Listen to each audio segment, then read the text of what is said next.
இயேசு கிறிஸ்துவின் இணையற்ற நாமத்திலே உங்கள் யாவருக்கும் என்னுடைய அன்பான வாழ்த்துக்களை தெரிவித்துக் கொள்கிறேன். கர்த்தர் தருகின்ற சமாதானமும் சந்தோஷமும் உங்கள் வாழ்க்கையிலே எப்பொழுதும் காணப்படுவதாக. அருமையான இந்த வாலிபர் சிறப்பு ஞாயிற்றுக்கிழமை ஆராதனையிலே கர்த்தருடைய வார்த்தையை பகிர்ந்து கொள்ளும்படியாக ஆண்டவர் கொடுத்த வாய்ப்புக்காக நான் ஆண்டவரை சொல்லியிருக்கிறேன். எனக்கும் இந்த நாளிலே வாய்ப்பு கொடுத்த உங்கள் அருமையான குருவானவர் அவர்களுக்கும் என்னுடைய நன்றியை நான் தெரிவித்துக் கொள்கிறேன். கர்த்தர் நல்லவர், நம்முடைய வாழ்க்கையில் நன்மையான காரியங்களை செய்கிறவர். வாலிபர்கள் சபையிலே மிகவும் விசேஷித்தமானவர்கள். வருங்கால திருச்சபையின் தூண்கள் என்று சொல்லி வாலிபர்களை சொல்லுவார்கள். வேதத்திலே வாலிபர்களை ஆண்டவர் பயன்படுத்தி இருப்பதை நாம் பார்க்க முடியும். குறிப்பாக யோசேப்பு, தானியேல், சாத்ராக், மேஷாக், ஆபேத்நேகோ, இன்னும் பல வாலிபர்கள் தேவனுடைய திட்டத்திலே இணைந்து தேவனுக்கு மகிமையாக செயல்பட்டதை நாம் அறிந்திருக்கின்றோம். இந்த நாளிலும் வாலிபர்களுக்கு ஆண்டவர் எதை வெளிப்படுத்துகிறார், வாலிபர்களுடைய வாழ்க்கையிலே இருந்து எவைகளை எதிர்பார்க்கிறார் என்று சொல்லி சில ஆவிக்குரிய உண்மைகளை உங்கள் மத்தியிலே நான் பகிர்ந்து கொள்ள விரும்புகிறேன். 119ஆம் சங்கீதம் 9வது வசனம் இவ்விதமாய் சொல்லுகிறது: வாலிபன் தன் வழியை எதினால் சுத்தம் பண்ணுவான், உமது வசனத்தின்படி தன்னை காத்து கொள்கிறதனால் தானே. வாலிபன் தன் வழியை எப்படி சுத்தம் பண்ணுவான்? இந்த வசனம் உணர்த்துகின்ற காரியம் என்ன? சுத்தமான வழியிலே வாலிபன் நடக்க வேண்டும். தேவனுடைய பரிசுத்தமான பாதையிலே வாலிபர்கள் வாழ வேண்டும் என்று சொல்லி இந்த வசனம் வலியுறுத்துகின்றது. அது எப்படி செய்ய முடியும்? ஜீவனுள்ள வார்த்தைகளின்படி தன்னுடைய வாழ்க்கையை காத்துக் கொள்கின்ற பொழுது பரிசுத்தமான பாதையில் நடக்க முடியும் என்று சொல்லி ஆண்டவர் சொல்லுகின்றார். தன்னுடைய வழியை என்று சொல்லி பார்க்கின்ற பொழுது, வழி என்றால் அந்த வழி என்பது எவைகளை குறிக்கிறது? திட்டங்கள், எண்ணங்கள், வாஞ்சைகள், ஆர்வங்கள், எதிர்காலத்திலே நான் இப்படியாய் வாழப் போகின்ற ஒரு வாழ்க்கை, கரியர், இவைகளை வழி என்று சொல்லி வேதம் உணர்த்துகின்றது. எல்லாரும் பின்னாடி தான் பார்த்துருக்கீங்க. Very good. சுத்தமாகுதல், காத்துக்கொள்ளுதல். ஸோ இந்த வசனங்களிலே 3 முக்கியமான காரியங்களை நாம் பார்க்கின்றோம். என்னுடைய வழி சுத்தமாகவே காணப்பட வேண்டும். அவைகளை காத்துக் கொள்வதற்கு தேவனுடைய பலன் எனக்கு தேவை என்று சொல்லி இந்த வசனத்திலே நாம் பார்க்கின்றோம். வாலிப பருவத்தை குறித்து யோசிக்கின்ற பொழுது உன் எதிர்காலத்தை நிர்ணயிப்பது இந்த வாலிப பருவம்தான் என்பதை நாம் மறந்து போய்விடக் கூடாது. அருமையான வாலிபர்களே, எதிர்காலத்திலே நீங்கள் எப்படி வாழப் போகிறீர்கள், உங்களுடைய வாழ்க்கை எப்படி அமையப் போகிறது என்பதை நிர்ணயிப்பது இப்பொழுது நீங்கள் வாழ்கின்ற வாலிப பருவம். அதை நாம் மறந்து போய்விடக் கூடாது. இந்த வாலிப பருவத்திலே நான் என்ன முடிவெடுக்கிறேன், எதை நான் தெரிந்தெடுக்கிறேன், இதுதான் என் வாழ்க்கை முழுவதும் வாழ்வதற்கு ஒரு அடித்தளமாக அமையும் என்பதை நாம் மறந்து போய்விடக்கூடாது. எனவே வாலிப பருவம் என்பது மிக மிக முக்கியமான ஒரு பருவம்.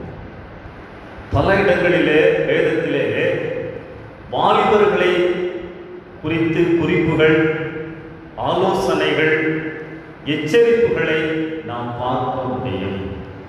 இந்த நாளிலே இயேசு கிறிஸ்துவை சந்தித்த ஒரு வாலிபனை குறித்து உங்கள் மத்தியிலே நான் பகிர்ந்து கொள்ள விரும்புகின்றேன். சுவிசேஷ வேத பாடமாக வாசிக்க கேட்ட மத்தேயு 19ஆம் அதிகாரம் 16 முதல் 22 வசனங்களிலும், மார்க் எழுதின சுவிசேஷம் 10ஆம் அதிகாரம் 17 முதல் 22 வசனங்களிலும், லூக்கா எழுதின சுவிசேஷம் 18ஆம் அதிகாரம் 18 முதல் 23 வசனங்களிலும் இந்த வாலிபனை குறித்து நாம் வாசிக்க முடியும். இயேசுவை தேடி வந்து, இயேசுவை பார்க்க வேண்டும் என்று சொல்லி ஓடி வந்து, தன் இதயத்திலே இருந்த சந்தேகங்களை கேட்ட ஒரு வாலிபன். துடிப்போடு, பதஷ்டத்தோடு, வேகமாக வந்த, ஆர்வமாக வந்த வாலிபன் கடைசியிலே துக்கமுகமாக திரும்பி சென்றான் என்று சொல்லி நாம் பார்க்கின்றோம். இந்த வாலிபன் எப்படிப்பட்டவன்? அவன் துக்கமுகமாய் போனதினால் ஒருவேளை அவனை குறித்து நாம் குறைவாய் மதிப்பிட்டு இருக்கலாம். ஆனால் இந்த 3 இடங்களையும் வைத்து பார்க்கின்ற பொழுது இந்த வாலிபன் எப்படிப்பட்டவன் என்பதை நாம் அறிந்து கொள்ள முடியும். லூக்கா 18ஆம் அதிகாரம் 8ஆம் வசனத்திலே he was a ruler, இவன் ஒரு தலைவன் என்று சொல்லி குறிப்பிடப்பட்டுள்ளது. மார்க் 10ஆம் அதிகாரம் 22ஆம் வசனத்திலே he was a rich man, ஐஸ்வர்யவான், பணக்காரன். மத்தேயு 19ஆம் அதிகாரம் 20ஆம் வசனத்திலே he was a young man, வாலிபன். வாலிப பருவம் ஒரு வல்லமையான ஒரு பருவம், பவர்ஃபுல் ஸ்டேஜ். இவன் ஒரு வாலிபன், இயேசுவை பார்க்க வந்தவன். மார்க் 10ஆம் அதிகாரம் 17ஆம் வசனத்திலே வழியோரத்திலே எல்லோரும் பார்க்கும்படியாக இயேசுவை பார்த்தவன் அங்கேயே முழங்கால் படியிட்டு ஆண்டவரிடத்திலே பேசுகிறான். He was a humble person, தாழ்மையுள்ளவன். மார்க் 10:20 ஆண்டவரிடத்திலே சொல்லுகிறான், நான் சிறு வயது முதல் இந்த கற்பனைகளை எல்லாம் கடைபிடிக்கிறேன், ஒழுங்காய் கடைபிடிக்கிறேன். He was a disciplined young man, ஒழுக்கமானவன். அது மட்டுமல்ல, இந்த 3 பகுதிகளிலும் அவன் ஒரு கேள்வியை கேட்கிறான். ஆண்டவரே, நித்திய ஜீவனை பெற்றுக்கொள்வதற்கு நான் என்ன செய்ய வேண்டும்? செல்வி தெரியல ஆண்டவரே, சொல்லுங்க. He was interested in learning, கற்றுக்கொள்வதிலே அவன் ஆர்வம் உள்ளவனாய் இருந்தான்.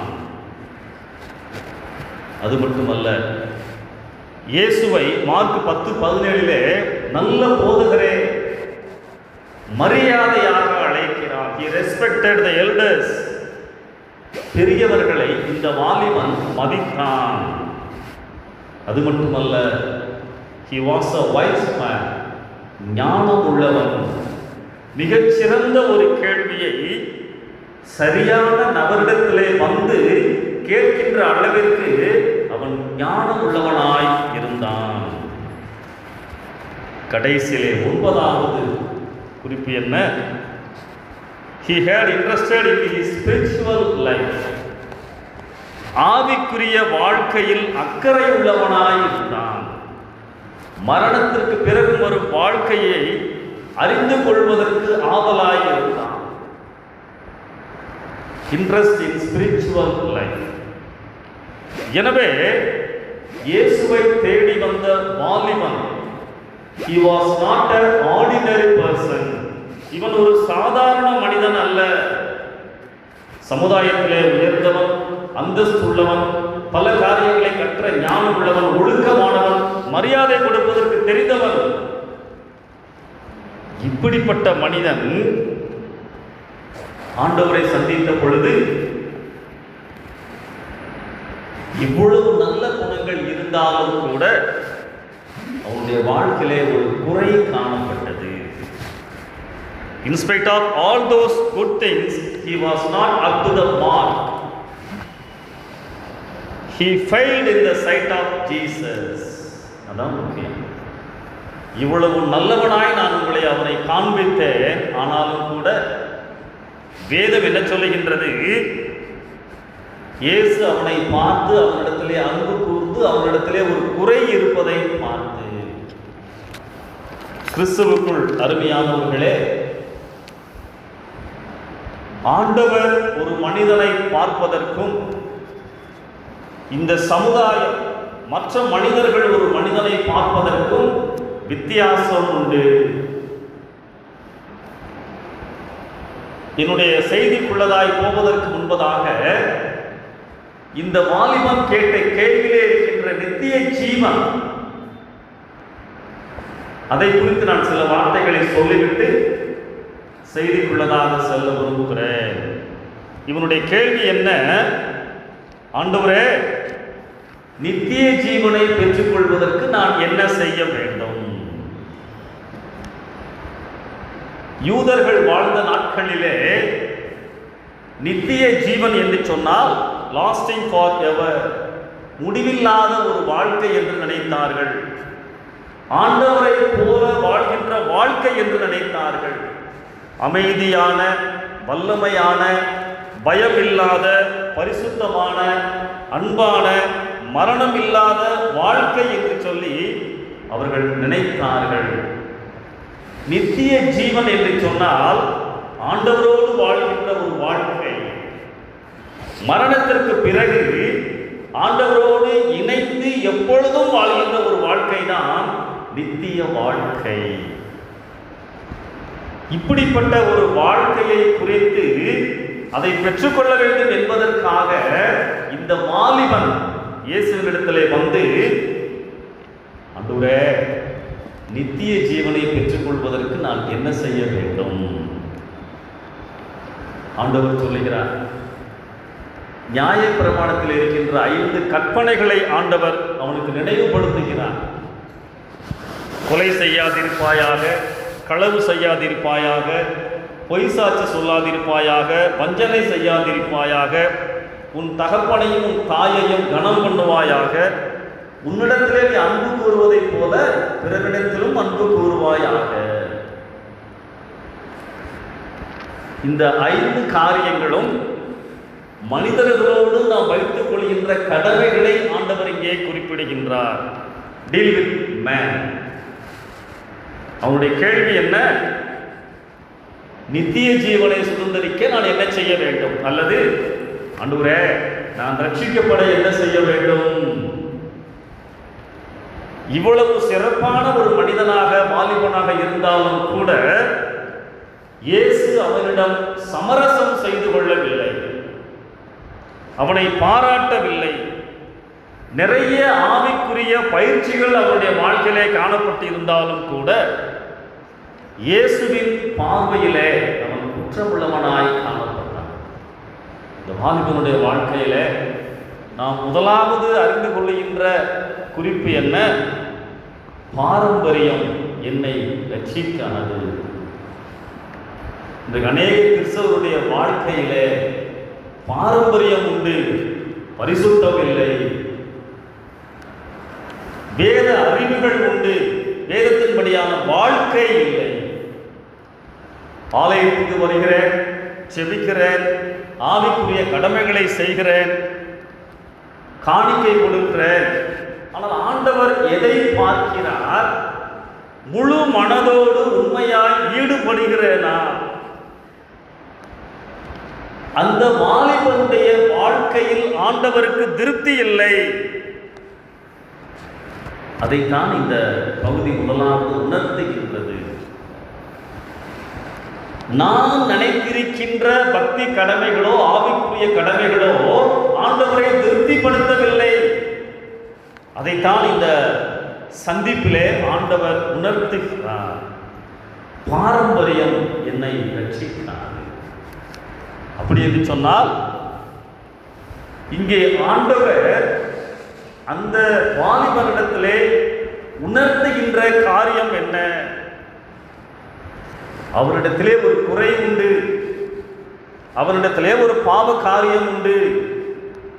அவன் ஒரு நல்ல சூழ்நிலையிலே வளர்ந்த நியாயப்பிரமாணத்தை கடைபிடிக்கிற தேவனை விசுவாசிக்கின்ற ஒரு வாலிபனாய் இருந்தாலும் கூட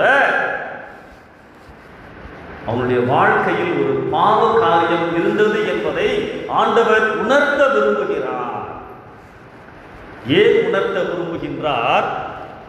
ரட்சிக்கப்படுவதற்கு பாவ உணர்வு எனக்கு தேவை. பாவ உணர்வு ரட்சிக்கப்படுவதற்கு எனக்கு தேவை. அவன் கேட்ட கேள்வி என்ன? ஆண்டவரே, நான் ரட்சிக்கப்படுவதற்கு, நித்திய ஜீவனை பெற்றுக்கொள்வதற்கு, ஆண்டவரோடு தேவனோடு இன்னும் நெருங்கி வாழ்வதற்கு என்ன செய்ய வேண்டும்? அதான் அவனுடைய கேள்வி. ஆனால் அவனுக்குள்ளதாய் ஒரு பாவம் இருக்கின்றது. ஆண்டவர் அவனுடைய தவறை உணர்த்துவதற்கு இங்கே நியாயப்பிரமாணத்தை பயன்படுத்துகிறார். நீ ஒரு சில காரியங்களில் குறைவுபட்டிருக்கிறாய் என்பதை நீ உணர்ந்தால்தான் அதுக்கு நீ திருந்தி என்னை விசுவாசித்து ரட்சிப்பின் அனுபவத்துக்குள்ளதாய் கடந்து வர முடியும். நீ நியாயப்பிரமாணத்தை சிறு வயது முதல் கடைபிடிக்கிறேன் என்று சொல்லுகிறாயே, கடைசியிலே என்ன வருகின்றது? உன்னிடத்திலே நீ அன்பு கூறுவதை போல பிறரிடத்திலும் அன்பு கூறுவாயாக. அவன் அந்த கடமையை, அந்த கட்டளையை பெயர் அளவிலே கடைபிடித்தான். உண்மையாக தன்னோடு இருப்பவர்களை, தேவையிலே இருப்பவர்களை அவன் நேசிக்கவில்லை. அதனாலதான் ஆண்டவர் சொல்றார், நிறைய பணம் வச்சிருக்கிறியே, அதையெல்லாம் நீ விற்று ஏழைகளுக்கு கொடு. விற்று ஏழைகளுக்கு கொடுத்து விட்டால் நித்திய ஜீவன் கிடைத்து விடுமா? அந்த அர்த்தத்தில் ஆண்டவர் சொல்லவில்லை. நீ நியாயப்பிரமாணத்தை கடைபிடிக்கிறேன் என்று சொல்லுகிறாயே, என்னுடைய சுற்றி இருக்கின்ற மக்களை நேசிக்கிறேன் என்று சொல்லுகின்றாயே, ஆனால் நீ சுயநலமாய் அல்லவா வாழ்கிறாய். நீ பிறரை நேசிக்கவில்லையே, பிறருக்கு உதவி செய்யவில்லையே, உன்னுடைய பணத்தை நீ மட்டும் வைத்துக் கொண்டு அதை நம்பி அதை சார்ந்து வாழ்கிறாயே. உன்னை போல பிறரையும் நேசி என்ற நியாயப்பிரமாணத்தை நீ உண்மையாகவே கடைபிடிக்கிறாயா? அதனாலதான் ஆண்டவர் கேட்கிறார். எல்லா சொத்தையும் வித்துட்டு ஏழையா நிற்கணும்னு ஆண்டவர் சொல்லல.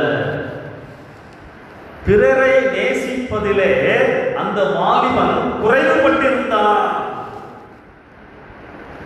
அந்த பாவத்தை உணர்த்துவதற்காகத்தான் இங்கே ஆண்டவர் நியாயப்பிரமாணத்தை சொல்லுகிறார். நாம் எப்படி ஆண்டவரை ஏற்றுக்கொள்கிறோம், எப்படி நித்திய ஜீவனை பெற்றுக்கொள்கின்றோம்? கிரியைகளினால் அல்ல, அவரை விசுவாசிப்பதின் மூலமாக. அவரை விசுவாசிப்பதற்கு, இரட்சகருடைய தேவையை அறிந்து கொள்வதற்கு நான் பாவி என்ற உணர்வு எனக்கு வேண்டும். நான் நல்லா தான் இருக்கிறேன், எனக்கு இயேசு தேவையில்லை, அப்படி நினைப்பவர்கள் ரட்சிக்கப்பட முடியாது, நித்திய ஜீவனை சுதந்திரிக்க முடியாது. முதலாவது வேத பாடமாய் வாசிக்க கேட்டேன் இல்லையா, யோனா தீர்க்கதரிசியின் புஸ்தகம்.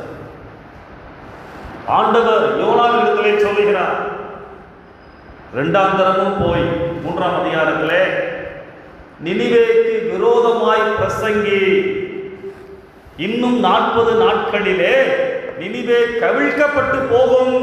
அவ்வளவுதான். தேவனுடைய வார்த்தை வந்த பொழுது நினிவே மக்கள், நினிவேயின் ராஜா, ஆடு மாடுகள் எல்லாம் தங்களை தாழ்த்தி உபவாசித்து ரெட்டுடுத்தி தேவனுடைய சமூகத்திலே விழுந்தார்கள். உணர்த்துதலை ஆண்டவர் கொடுக்கிறார்.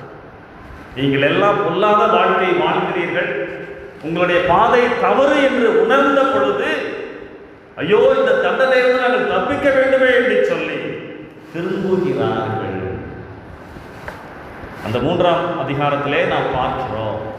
அவர்கள் தங்களுடைய பொல்லாத வழிகளை விட்டு திரும்பினார்கள் என்று ஆண்டவர் கண்ட பொழுது அவர்களை தண்டிக்கவில்லை, ஏற்றுக்கொண்டார். இந்த வாலிபனிடத்திலே ஆண்டவர் பேசுகின்ற பொழுது, உனக்குள்ளதாக இருக்கின்ற குற்றத்தை நீ உணர வேண்டும், உணர்ந்த பிறகுதான் நீ நித்திய ஜீவனை பெற்றுக்கொள்ள முடியும் என்று சொல்லி ஆண்டவர் அவனை வழி நடத்துவதை நாம் பார்க்கிறோம், உணர்த்துகிறார். நீ இந்த இடத்துல தான் நிற்கிற, நீ நினைச்சுக்கிட்டு இருக்க நான் ஒழுங்கா கோயிலுக்கு வரேன், காணிக்க கொடுக்கிறேன், சிறு வயதில் இருந்து நான் கடைபிடிக்கிறேன். ஆனால் ஆண்டவர் ஒரு பாவத்தை உணர்த்துகின்ற பொழுது அது ரட்சிப்புக்கான வாய்ப்பையும் உருவாக்குகின்றது என்பதை நாம் அறிந்து கொள்ள வேண்டும். பாரம்பரியம் என்னை ரட்சிக்காது, பாவ உணர்வு ரட்சிக்கப்படுவதற்கு எனக்கு தேவை. நான் பாவி என்பதை ஆண்டவர் சமூகத்திலே ஒத்துக்கொள்ள வேண்டும். இந்த வாலிபனுக்கு அது முடியவில்லை. காரணம் என்ன?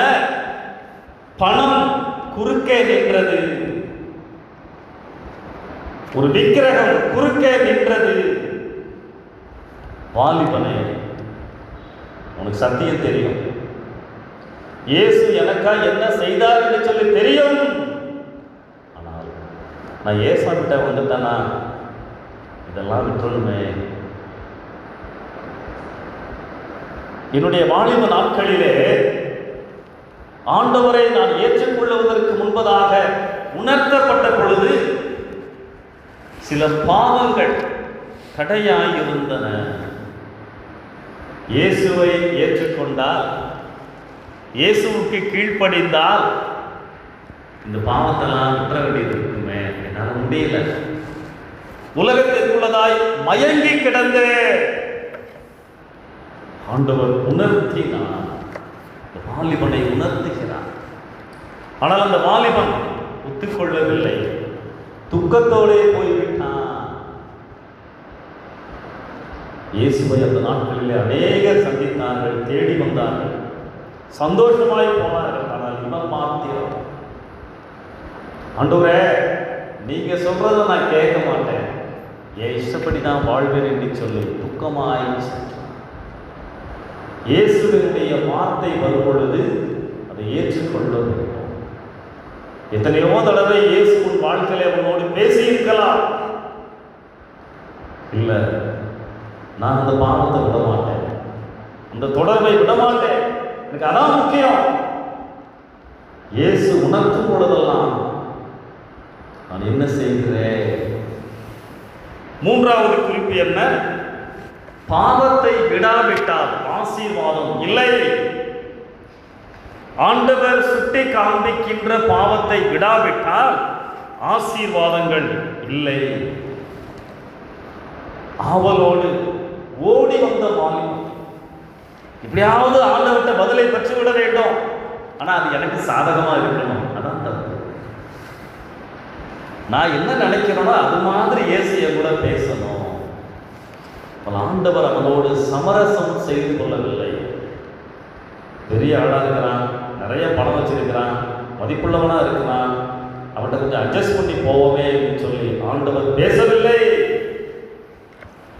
உன்னிடத்திலே ஒரு குறை உண்டு, நீ உன் சொத்தை பிடிச்சுக்கிட்டு இருக்க, உலகத்தின் மேல் ஆசையை வைத்துக் கொண்டு இருக்கிறாய். அதை விட்டு மற்றவர்களை நேசி, உதவி செய்வதற்கு திராணி இருக்கும் பொழுது அதை நீ செய்யாமல் இராதே. வேளை ஆண்டவர் இந்த காலை வேளையில உன் வாழ்க்கையிலே சில பாவங்களை சுட்டி காண்பிப்பார் என்று சொன்னார். ஆண்டவரே நான் கீழ்ப்படுகிறேன். மற்றவர்களுக்கு தெரியாமல் இருக்கலாம், மற்றவர்கள் வெளிப்புறத்தை பார்க்கிறார்கள், இயேசுவோ இதயத்தை பார்க்கிறார்.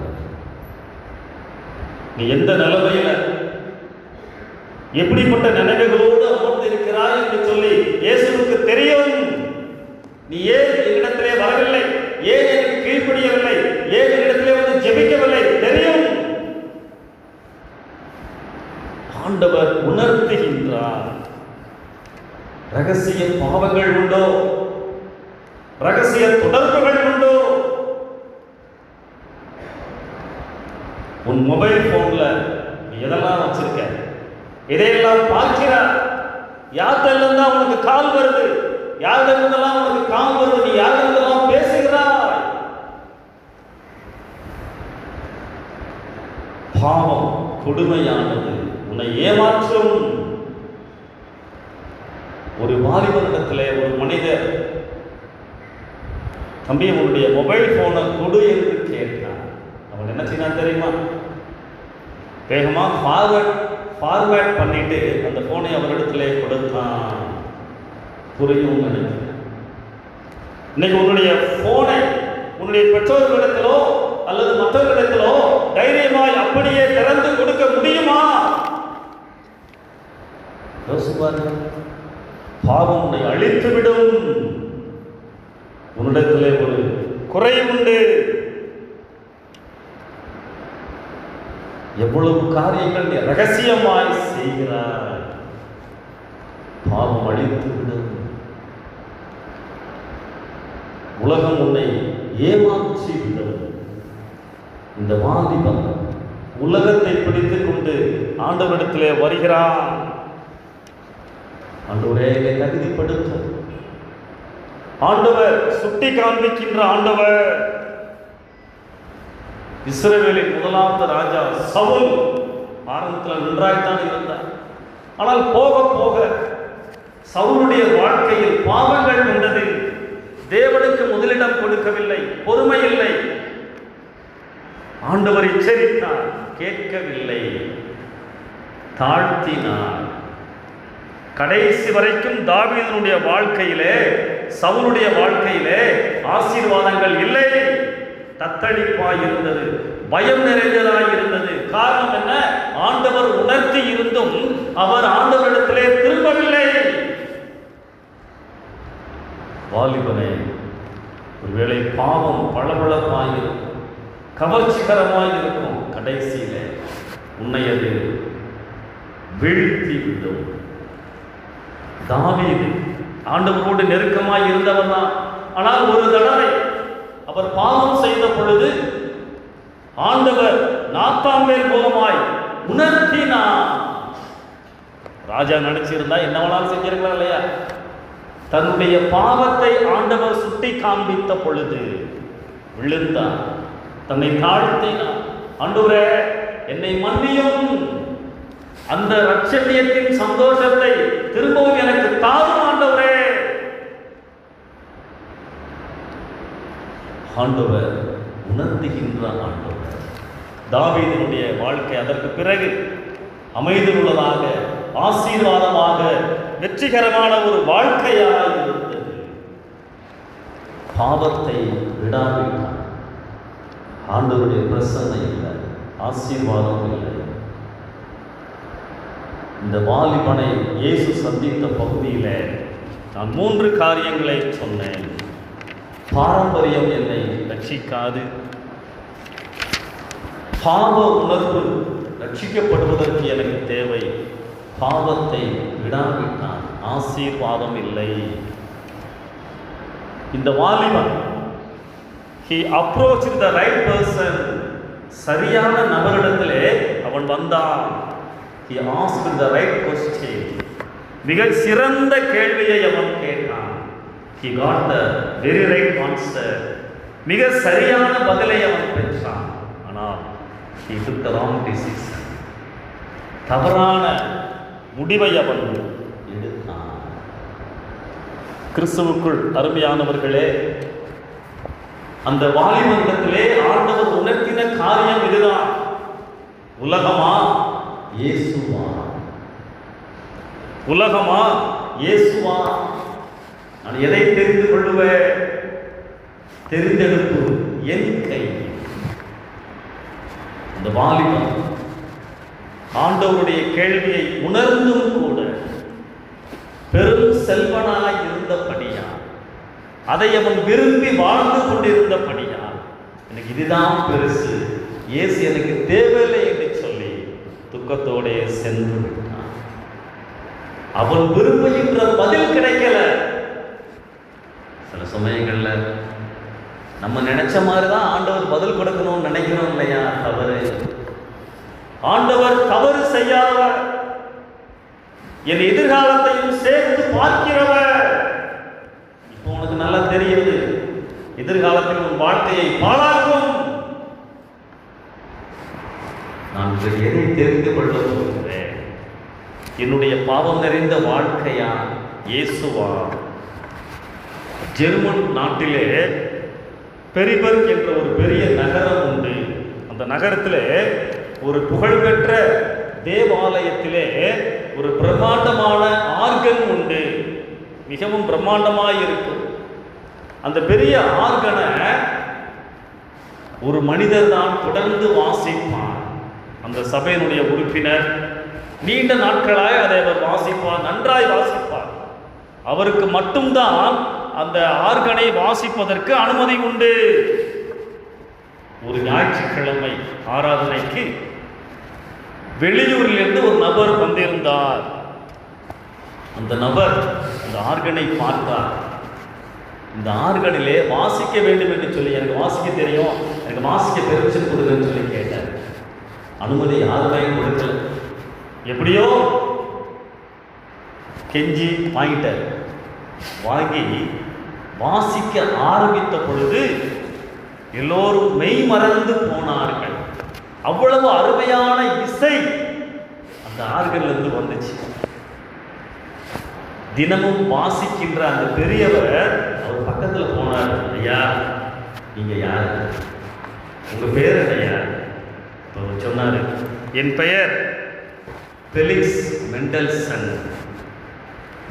ஃபெலிக்ஸ் மெண்டல்சன் என்பவர் உலக புகழ் பெற்ற இசை கவிஞர். இதை கேட்ட பொழுது அவருக்கு மிகவும் ஆச்சரியமாயிருந்தது. ஐயா, நல்ல வேளை நான் உங்களை வாசிப்பதற்கு அனுமதித்தேன். பல தடவைகள் இந்த நிகழ்ச்சியை அந்த பெரியவர் திரும்ப திரும்ப மற்றவர்களிடம் சொல்லுவார். சொல்லும் பொழுதெல்லாம் அவர் கரங்கள் நடுங்குமா. அன்று மட்டும் அவர் இசைக்காமல் இருந்திருந்தால் நான் மிக பெரும் பாக்கியத்தை இழந்திருப்பேன். கிறிஸ்துவுக்குள் அருமையானவர்களே, நம்மை வடிவமைத்த படைப்பாளி இயேசு அவர் வாழ்க்கையில் குறுக்கிட விரும்புகின்றார். உன் சரீரமாகிய இசைக்கருவியை, இசைக்கும் உரிமையை எனக்கு தா என்று கேட்கிறார். கொடுத்தவர்கள் வாழ்ந்திருக்கிறார்கள். அனுமதிக்கலாமா? அந்த பெரியவரை போல ஒரு நாள் நீ கண்டிப்பாய் வருத்தப்படுவாய். ஐயோ, என் வாழ்க்கையை இயேசுவினிடத்திலே கொடுக்காமல் போனேனே. வாய்ப்பு தேடி வருகிறது. தெரிந்தெடுத்து என்னுடைய கரத்திலே இருக்கிறது. வாலிபன் இதனால் தன் வழியை சுத்தம் பண்ணுவான். வசனத்தின் வழி தன்னை காத்துக் கொள்வதனால் தானே. அருமையான வாலிபனே, வாலிப சகோதரனே, வாலிப சகோதரியே, உலகம் மாயை. இயேசு உன்னை தேடி கொண்டிருக்கிறார். வாய்ப்பை இழக்காமல் இருப்போம். சிவகாசி பகுதியிலே ஊழியம் செய்த ராக்லாண்ட் வாலிபத்திலே தேவனுக்கு தன்னை அர்ப்பணித்து ஊழியம் செய்தவர். வியாதிப்பட்டு மறித்து போனார். ஆண்டவருக்காக எல்லாவற்றையும் இழந்தவர். அவரை அடக்கம் செய்த பொழுது அந்த கூட்டத்திலே ஒரு மனிதர் அழுக்காக தாடி வைத்துக் கொண்டு அழுது கொண்டு இருந்தார். ஏன் அழுகிறீர்கள்? அவர் சொன்னாரா, நானும் இவரும் வாலிப நாட்களிலே ஒன்றாக இருந்தோம். ஆனால் வாலிப நாட்களிலே இவர் நல்ல காரியத்தை தெரிந்தெடுத்தார். மதிப்பு மரியாதையோடு இப்பொழுது மறித்திருக்கிறார், அடக்கம் செய்யப்படுகிறார். ஆனால் நானோ, என் வாழ்க்கை வெறுக்கத்தக்க ஒரு வாழ்க்கை. யாரும் என்னை விரும்பவில்லை. எல்லா பாவமும் நான் அடிமை. என் தெரிந்தெடுப்பு தவறாய் போய்விட்டது என்று சொல்லி அழுதான். ஆமாம்,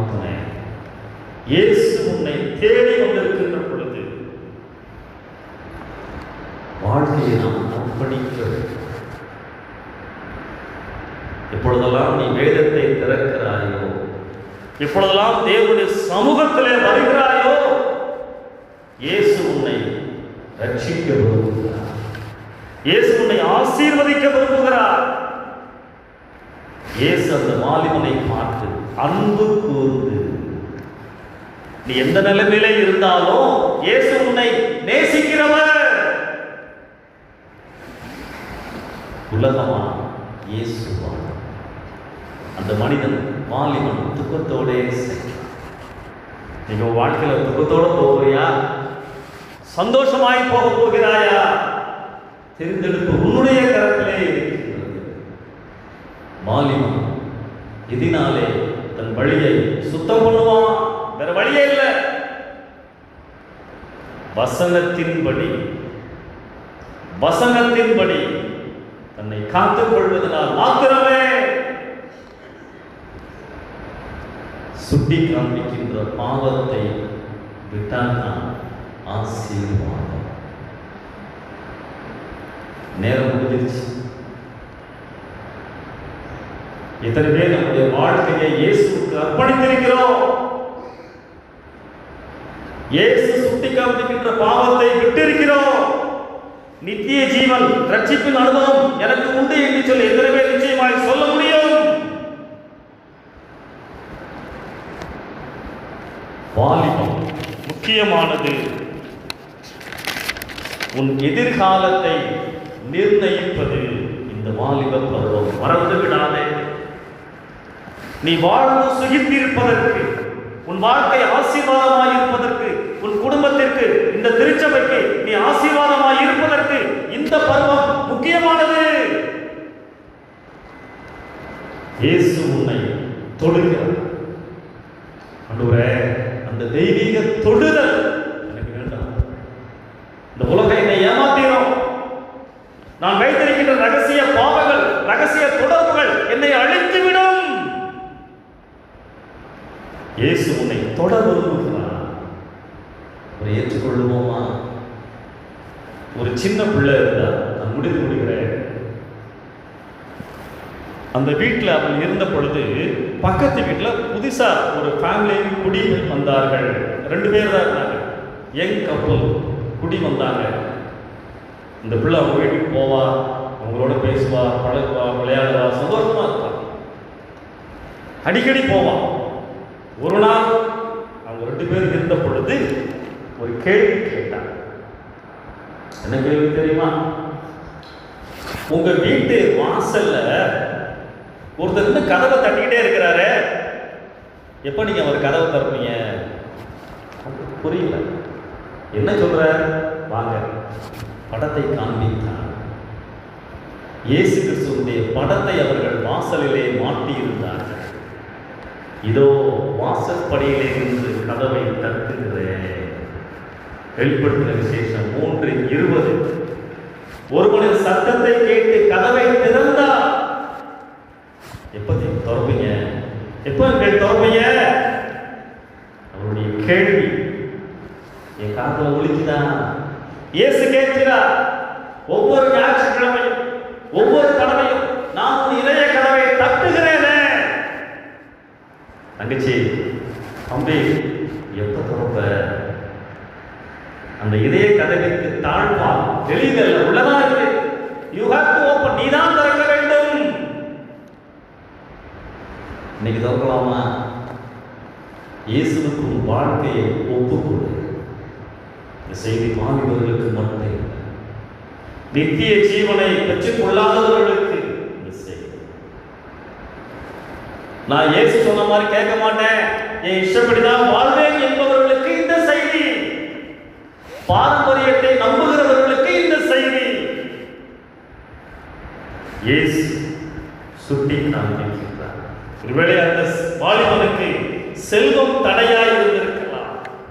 எனக்கு வேறு ஏனா? வாலிபனே, தடைகளை உடைத்து நீ இயேசுவிடத்திலே வா. அதுவே கதவை திறக்கிறேன். நம்மை அர்ப்பணிக்கலாமா? கண்களை மூடி நாம் செபிக்கலாம்.